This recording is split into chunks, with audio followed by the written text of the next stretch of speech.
ओम अज्ञानतिमिरान्धस्य ज्ञानाञ्जनशलाकया शुष्करश्मिवितं then तस्मै श्रीगुरवे नमः। ओम विष्णुपदाय कृष्णपृष्ठाय तले श्रीमते जयपताकासंहिते नमो आचार्यपदाय निताय कृपपदाय गौरपताय नमोदाय नगोरपाय नमो ओम विष्णुपदाय कृष्णपृष्ठाय तले श्रीमते भक्तिवेदांत संहिते नमस्ते सरस्वती देवे गौरवाणी प्रचारिणे निर्विशेष शून्यवादी पश्चात्प्रदेशिताय विवेकचन्द्राय राधिकाय तदालय कृष्णाय कृष्णभक्ताय तद्भक्ताय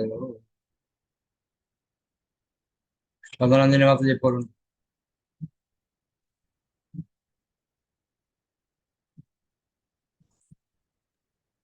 হরে কৃষ্ণ প্রভু প্রণাম।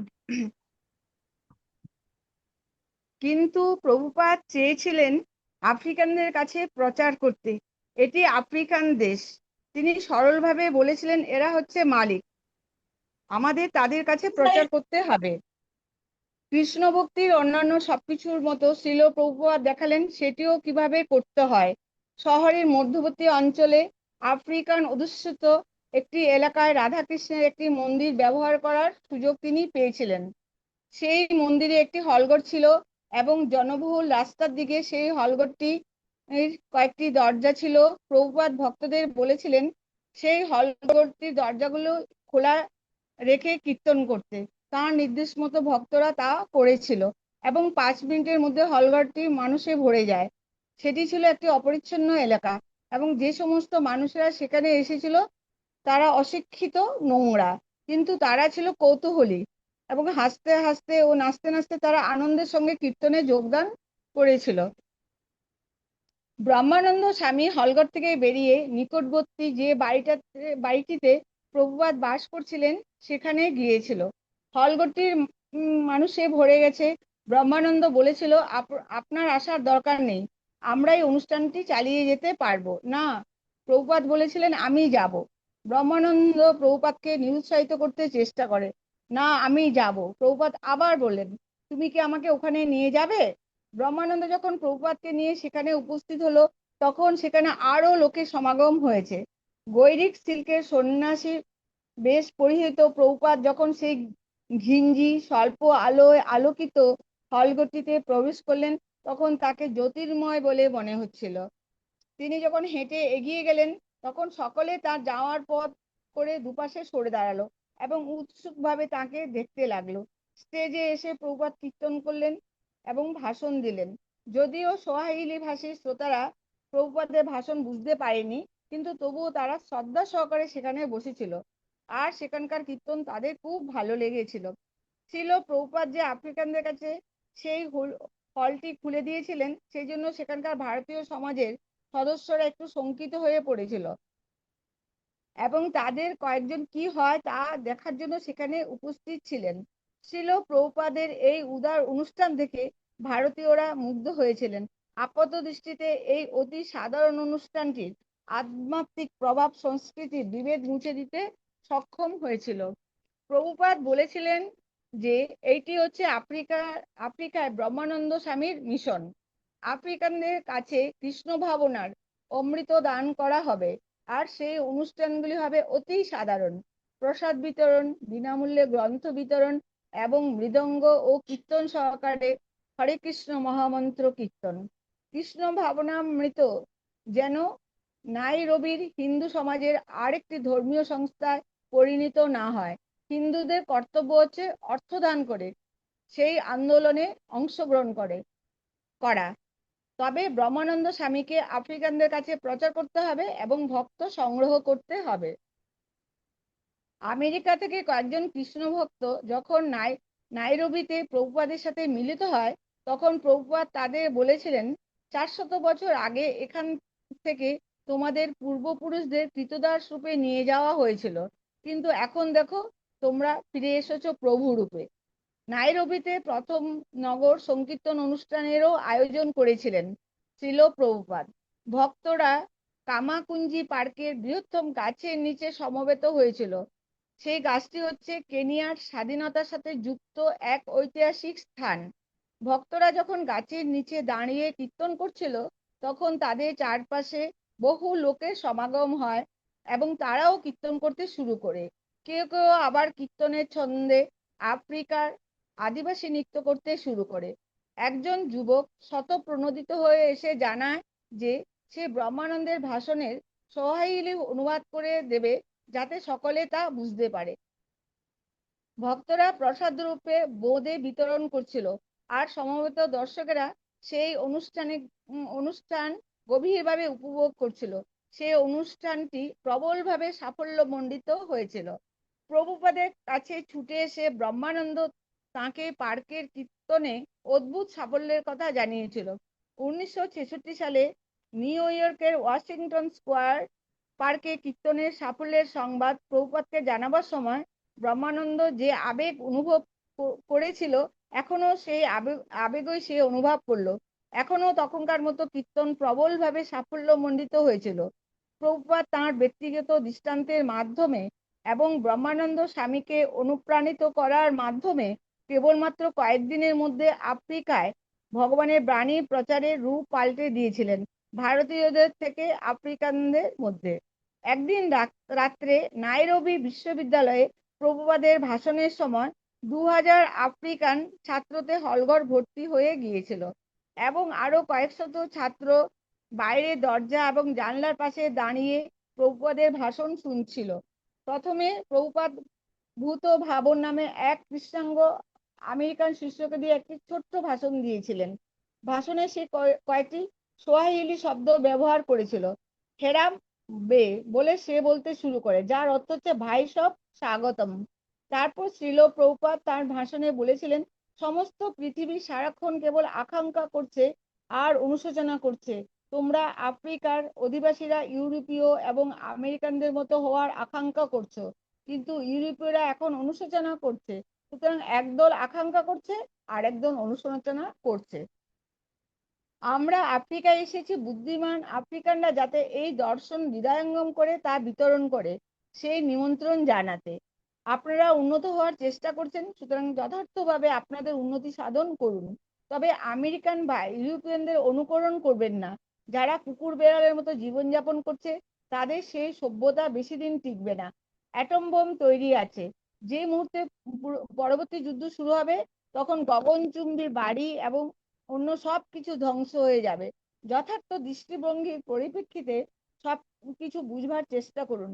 সেটি হচ্ছে কৃষ্ণ ভাবনামৃত আন্দোলন। এবং আমরা আপনাদের অনুরোধ করছি, আপনারা আসুন এবং এই দর্শন হৃদয়ঙ্গম করার চেষ্টা করুন। আপনাদের অসংখ্য ধন্যবাদ। ছিল প্রভুপাদের সম্বর্ধনা জানিয়ে সমস্ত দর্শকেরা হাততালিতে ফেটে পড়েছিল। তাদের এইভাবে সাড়া দিতে দেখে আবার বুঝতে পারা গেল যে শ্রীকৃষ্ণের বাণী রাজনৈতিক সীমারেখা অথবা সামাজিক অবস্থা নির্বিশেষে প্রতিটি মানুষের হৃদয়ে প্রবেশ করে। শ্রীল প্রভুপাদ যখন প্রথম নাইরোবি বিমানবন্দরে অবতরণ করেন, তখন তিনি সাংবাদিকদের বলেছিলেন যে তিনি আফ্রিকানদের কাছে ভগবানের বাণী প্রচার করবেন। আর এখন তিনি তাই করছেন। তিনি আমেরিকানদের কাছে যে বাণী প্রচার করেছিলেন এবং ভগবত ভক্তির যে পন্থা প্রদর্শন করেছিলেন, তাই এখন আফ্রিকানদের কাছে প্রচার করছেন। আমেরিকানদের চাওয়া যে কি, আফ্রিকানদের চাওয়া যে কি, তা কেবল কৃষ্ণ ভাবনামৃতের মাধ্যমেই অনুভব করা যায়। কৃষ্ণ ভাবনার অমৃত যে কোনো জায়গাতেই ফলপ্রসূ হবে, কেবলমাত্র বুদ্ধিমান এবং ঐকান্তিক মানুষেরা যদি তা বিতরণ করার জন্য এগিয়ে আসে। নাইরোবিতে প্রভুপাদের প্রচার বিশেষভাবে কর্মমুখর ছিল। একটি নতুন শহরে তিনি কৃষ্ণ ভাবনামৃত প্রতিষ্ঠা করলেন। ব্রহ্মানন্দকে দেখালেন কিভাবে সেখানে প্রচার করতে হয়, কিভাবে সারা আফ্রিকা জুড়ে কৃষ্ণ ভাবনার অমৃত অমৃত প্রচার করা যায়। আর শ্যামসুন্দর প্রভুপাদের আশ্চর্যজনক কার্যকলাপের কথা তার জিবিসি গুরু ভাতাদের জানিয়েছিল। শ্রীল ওকে ওকে ওকে প্রভুপাদ। ওকে। হরে কৃষ্ণ, প্রভু প্রণাম। একটা জিনিস আমরা দেখলাম, প্রপাত কিভাবে আফ্রিকার মধ্যে গিয়ে তো ভাষা জানে না, কিছু জানে না, তারপরও প্রভুপাদ এই কীর্তন, নগর সংকীর্তন এগুলির মাধ্যমে তাদেরকে অনুপ্রাণিত করেছে। শুধু অনুপ্রাণিত করেছে তা না, আবার তাদের সাথে কীর্তন করা এবং ভগবানের কৃপায় একজন ভক্ত তৈরি হয়ে গেছে যে প্রভুপাদের কতগুলো বাংলা করে দিল। দেখুন, ভগবানের নিয়ে যখন কেউ কিছু করবে, তখন ভগবানও তাকে সহযোগিতা করার জন্য সমস্ত কিছু অ্যারেঞ্জমেন্ট করে দেয়। ওকে, সর্বরূপম আছে।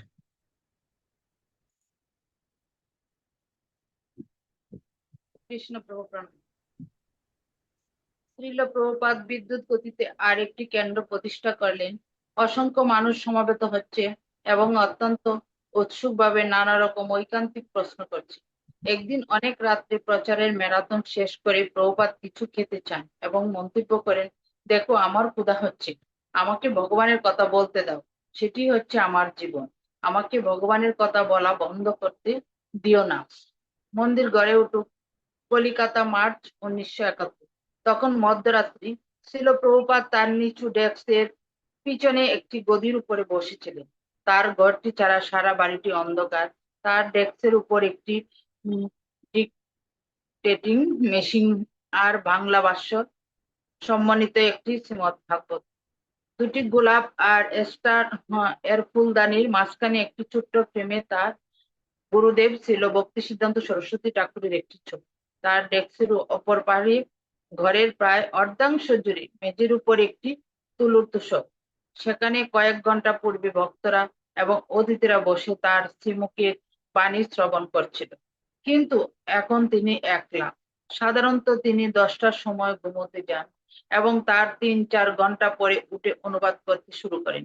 আজ রাত্রে তিনি বিশ্রাম করেননি এবং তার সামনে শ্রীমদ্ ভাগবতম বন্ধ অবস্থায় রয়েছে এবং ডিকটেটিং মেশিনটি ঢাকা দেওয়া রয়েছে।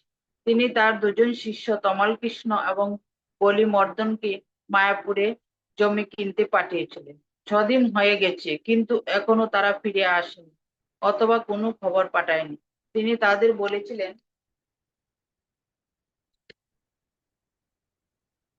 লেনদেন পুরো না করে ফিরে না আসতে। কিন্তু 6টি দিন অতি দীর্ঘ সময়। সারাক্ষণ তার দুটি শিষ্যের কথা চিন্তা করে তিনি উৎকণ্ঠিত হয়েছিলেন। ঘরের খোলা জানালা দিয়ে নিম ফুলের গন্ধ বহন করে মৃদু মন্দ বাতাস বইছিল। রাত্রি ক্রমে ক্রমে ঈশ্বর ঠান্ডা হয়ে উঠেছে এবং প্রভুপাদ গায়ে একটি পাতলা চাদর জড়িয়ে রেখেছিলেন। সাদা তাকিয়ায় হেলান দিয়ে চিন্তামগ্ন প্রভুপাদের মন ছিল সেই পরিচিত ঘরের পরিবেশের অনেক দূরে। তার আসনের পাশে একটি মাটির কুঁজোয় খাবার জল রাখা ছিল আর একটি ছোট্ট টুলের উপর একটি ছোট্ট টবে তুলসী রাখা ছিল। দিনে এবং রাত্রে অধিকাংশ সময়ই ইলেকট্রিসিটি থাকে না, তবে এখন রয়েছে। মদ এবং অন্যান্য কিছু পোকা ঘরের বাতিটির চারপাশে ঘুরে বেড়াচ্ছে। একটি টিকটিকি ঘরের সিলিং এ প্রহরীর মতো এক জায়গায় দাঁড়িয়ে রয়েছে।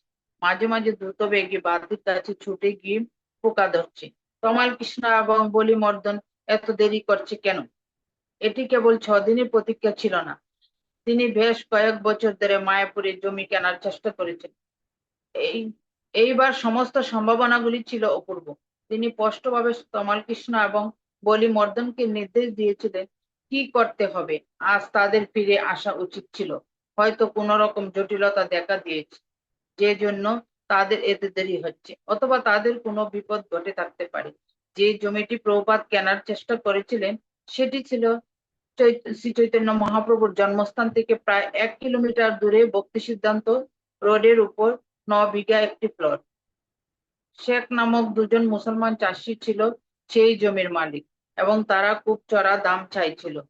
নবদ্বীপ অঞ্চলের সাথে পরিচিত কলকাতার একজন উকিল ইদানিং তাদের সাথে কথাবার্তা বলে উপযুক্ত দাম বন্দোবস্ত করে এসেছেন। শেখ ভ্রাতাদ্বয় জমিটি বিক্রি করতে রাজি হয়েছিল এবং প্রভুপাদ কৃষ্ণনগরে তার ব্যাংক থেকে টাকা তোলার অনুমতি দিয়েছে। তাই তমাল কৃষ্ণ এবং বলিমর্দন সেখানে গিয়েছেন আর প্রভুপাদ কলকাতায় বসে তার অন্যান্য কাজ সম্পাদন করার সাথে সাথে মায়াপুরে তার শিষ্যদের কার্যকলাপের কথা চিন্তা করছেন। তাদের সেই কাজটি অত্যন্ত গুরুত্বপূর্ণ এবং তার চিন্তার মাধ্যমে তিনি তাদের প্রত্যক্ষভাবে আশীর্বাদ করেছিলেন। চিন্তামগ্ন হয়ে প্রভুপাদ সোজা হয়ে বসলেন। রাতের স্বাভাবিক শব্দগুলি রাত্রে নিস্তব্ধতা ঘনীভূত করে তুলছিল। মাঝে মাঝে ইঁদুরদের চলার শব্দ, বারান্দায় নিদ্রারত ব্রহ্মচারীর নাক ডাকার শব্দ, আর পাহারারত প্রহরীর লাঠি টুকার শব্দ। তখন রাস্তায় কোনো গাড়ি নেই, মাঝে মাঝে কেবল রিক্সা চলার শব্দ শোনা যাচ্ছে। প্রভুপাদ চিন্তা করেছিলেন, তার ছেলেদের কাছ থেকে কেউ হয়তো টাকাগুলি চুরি করে নিয়েছে। তাদের পাঠাবার আগে তিনি তমাল কৃষ্ণকে দেখিয়েছেন কিভাবে কোমরে বেঁধে টাকা নিতে হয়। কিন্তু অনেক টাকা এবং নবদ্বীপে প্রায়ই ডাকাতির সংবাদ পাওয়া যায়। হয়তো অন্য কোনো কারণেও দেরি হয়ে থাকতে পারে। অনেক সময় জমি হস্তান্তরের সময়ে বহু টাকার লেনদেনে কোর্টের কেরানি প্রতিটি নোটের নাম্বার টুকে নেয়, অথবা তাদের ট্রেন খারাপ হয়ে গিয়ে থাকতে পারে। হঠাৎ প্রভুপাদ সিঁড়িতে পদক্ষেপের শব্দ শুনতে পেলেন। কেউ বাইরের দরজা খুললো এবং এখন বারান্দা দিয়ে ঘরের সামনে এসে দাঁড়ালো। দরজায় মৃদু টোকা পড়ল।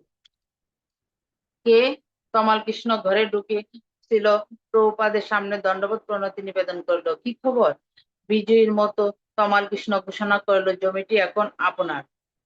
তাকিয়ায় হেলান দিয়ে প্রভুপাদ দীর্ঘশ্বাস ফেললেন। ঠিক আছে, তিনি বললেন, এখন তুমি গিয়ে বিশ্রাম করো।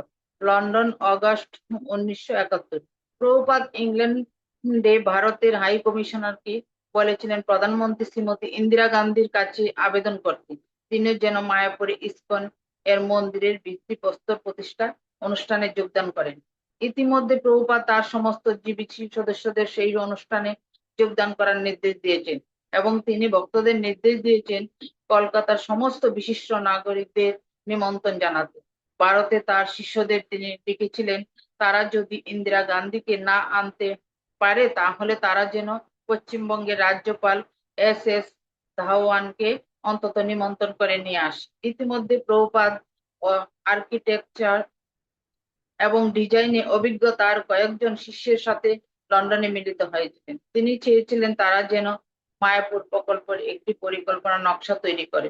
নরনারায়ণ রথ তৈরি করেছে এবং মন্দিরের অভ্যন্তর ভাগ ডিজাইন করেছে। রণচূড় আর্কিটেকচার নিয়ে পড়াশোনা করেছে, আর ভবানন্দ পূর্বে ছিল পেশাদারি ডিজাইনার। কিন্তু প্রভুপাদ নিজেই মায়াপুরের বাড়িগুলি পরিকল্পনা করেছিলেন। তারপর তিনি তার 3 জন শিষ্যকে নিয়ে গঠিত কমিটিকে বলেছিলেন স্কেচ এবং একটি আর্কিটেক্ট মডেল তৈরি করতে।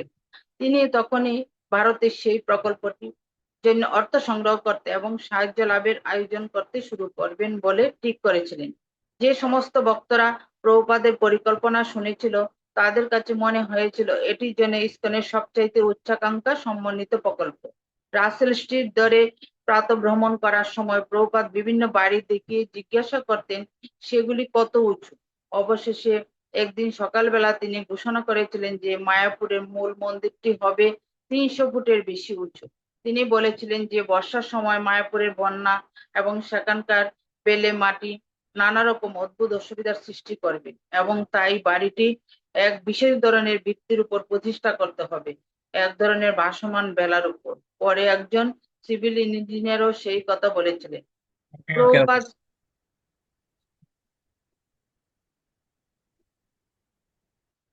একটা জিনিস আমাদের ক্লিয়ার,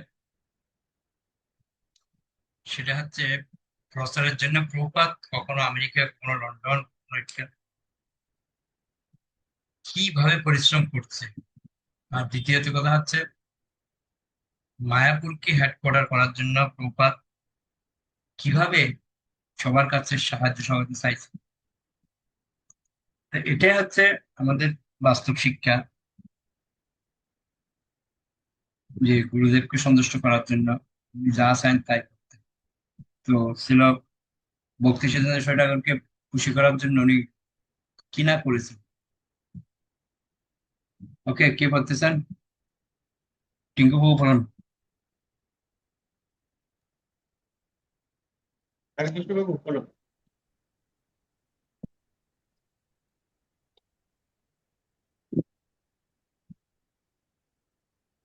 প্রভুপাদ বলেছিলেন যে প্রথম বাড়িটি হবে একটি 4 তলা বিশিষ্ট বিশাল গেস্ট হাউস এবং তার ডিজাইনটি যদিও কোনো বিশেষ ধরনের আর্কিটেকচারাল ডিজাইন ছিল না, তবে রাজস্থানী স্থপতির সঙ্গে তার বিশেষ সাদৃশ্য ছিল।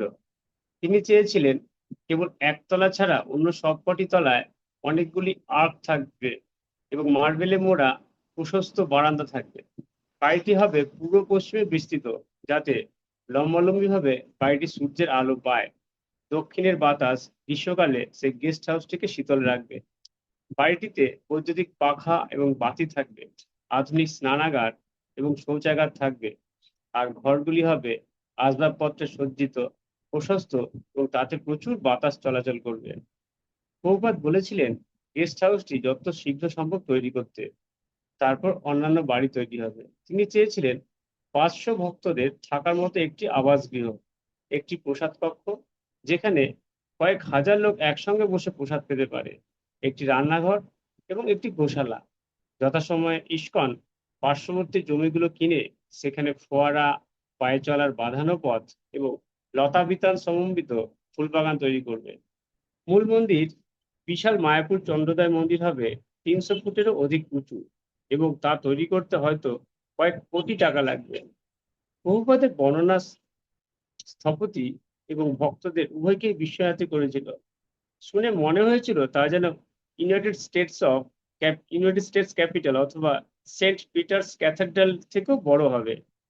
মন্দিরের মধ্যবর্তী গম্বুজে থাকবে ব্রহ্মাণ্ডের একটি প্রতিকৃতি। সেটি অবশ্য হবে বৈদিক বর্ণনা ভিত্তিক এবং তা কেবল জড়জগৎকেই দেখাবে না, তাতে জীবজগতও দেখানো হবে।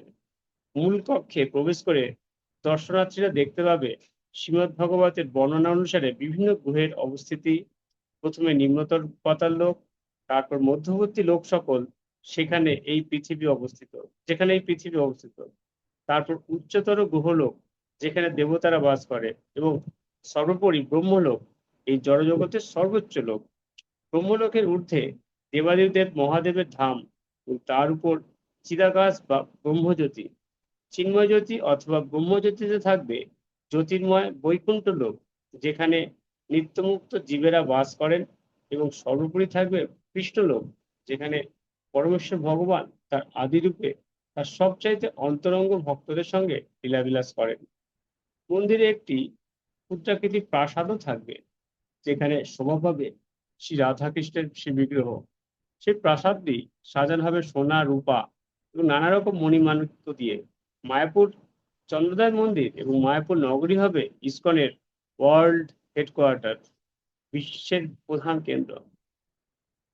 পৃথিবীর এই অজ্ঞাত স্থানে কেনই অদ্ভুত বিশিষ্ট স্থাপত্য, সেই সম্বন্ধে প্রভুপাদ বলেছিলেন, প্রকৃতপক্ষে মায়াপুর অজ্ঞাত নয়, কেবল জড়জাগতিক দৃষ্টিভঙ্গির পরিপ্রেক্ষিতে সেরকম মনে হয়। জড়দৃষ্টির মাধ্যমে সবচাইতে গুরুত্বপূর্ণ স্থানকে অজ্ঞাত বলে মনে হয়, আত্মা এবং জন্মান্তর অলিক বলে মনে হয়, আর জড়দেহ এবং জড় ইন্দ্রিয় সুখ ভোগকে মনে হয় যেন মুখ্য। মায়াপুরে the temple of human understanding, মানে মানব জীবনের উদ্দেশ্য উপলব্ধির মন্দির প্রতিষ্ঠা করার মাধ্যমে শ্রীল প্রভুপাদ জড় প্রভাবাচ্ছন্ন পৃথিবীর চেতনা বাস্তব সত্যের দিকে পরিচালিত করবেন।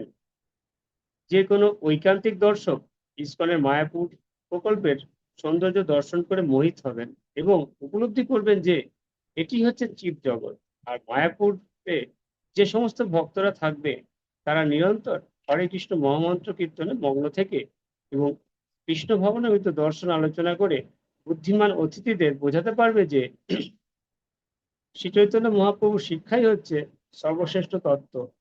ভক্তরা পরম তত্ত্ব দর্শন বিশ্লেষণ করবে, যার ফলে সেখানে সমাগত অতিথিরা কুসংস্কারাচ্ছন্ন সমস্ত ধর্মবিশ্বাসের সংকীর্ণ গণ্ডি অতিক্রম করে প্রকৃত পারমার্থিক সত্যকে উপলব্ধি করতে পারবেন। সর্বোপরি নিরন্তর হরে কৃষ্ণ মহামন্ত্র কীর্তন এবং বিভিন্নভাবে শ্রীকৃষ্ণের প্রেমময়ী সেবায় যুক্ত হওয়ার মাধ্যমে আনন্দময় ভক্তরা দেখাবে যে ভক্তিযোগই হচ্ছে পরমেশ্বর ভগবান ধ্যানের সবচাইতে সহজ এবং সরল পন্থা। ইসকনের মায়াপুর নগরীতে এসে মানুষ অচিরেই পরমেশ্বর ভগবানের ভক্তে পরিণত হবে এবং দিব্য আনন্দে মগ্ন হয়ে কীর্তন করবে এবং নৃত্য করবে।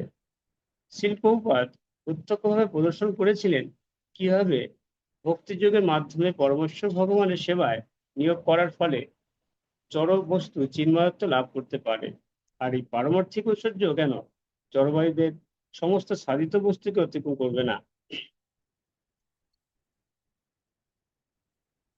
শিল প্রভুপাদ আবার ভারতে ফিরে এসেছিলেন এবং তার শিষ্যদের নিয়ে সারা দেশ ঘুরে প্রচার করেছিলেন।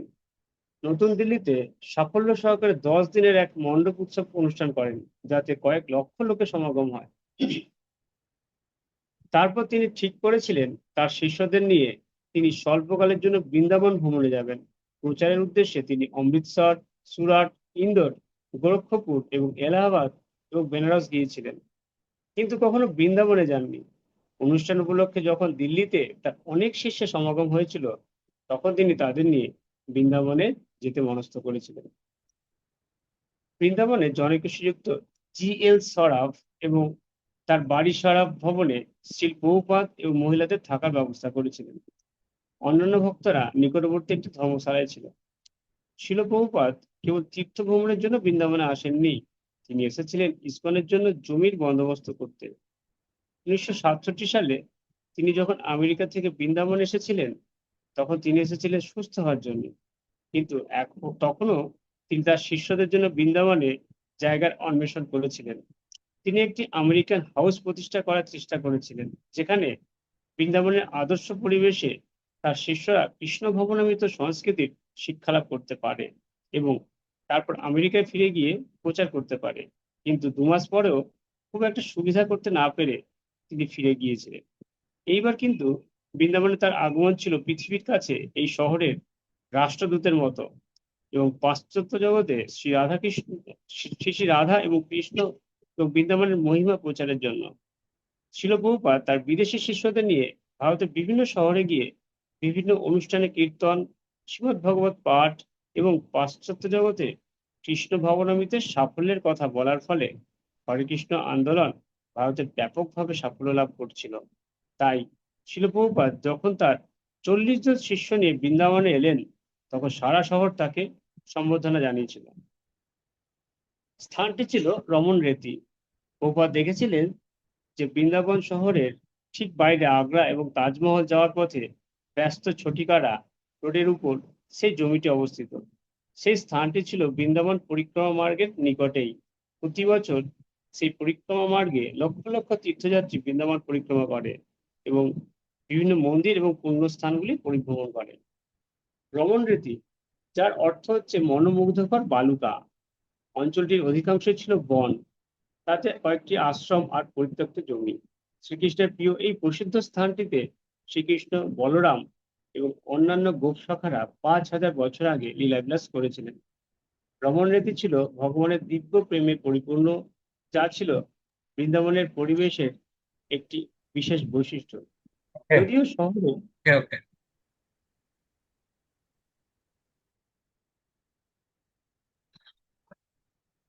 একটা জিনিস দেখলাম, প্রপাত কিভাবে বৃন্দাবন ধামকে পুরো বিশ্বের দরবারে তুলে ধরেছে। আমরা প্রথম দিকে দেখলাম, আর এখন প্রপাত চাইছে বৃন্দাবনের মধ্যে এমন একটা কিছু করতে, তো তার বিদেশি শিষ্যরা অনেক সহায়তা করেছে, যেটা আমরা সামনে আরো দেখতে পাবো। এখান থেকে প্রপাতের জীবনী থেকে আমরা কি নিলাম? যে প্রপাত একাগ্রতা, এটা করব, এই যে ভাবনা চিন্তা, ওটাই প্রপাতকে সাফল্য দিচ্ছে। যেটাই আমাদেরকে মাথায় রাখতে হবে। প্রপাত বিদ্য হলেও তার মনের জোর কিন্তু প্রচুর ছিল, আর গুরুদেবের প্রতি পূর্ণ বিশ্বাস ছিল, যার কারণে প্রপাত সাকসেস করতে পেরেছে। এটা হচ্ছে আমাদের শিক্ষা। ওকে, আমরা এখানে রাখি তাহলে। বেশি প্রণাম। বাঞ্ছা কল্পতরুভ্যশ্চ কৃপা সিন্ধুভ্যেব চ পতিতানাং পাবনেভ্যো বৈষ্ণব।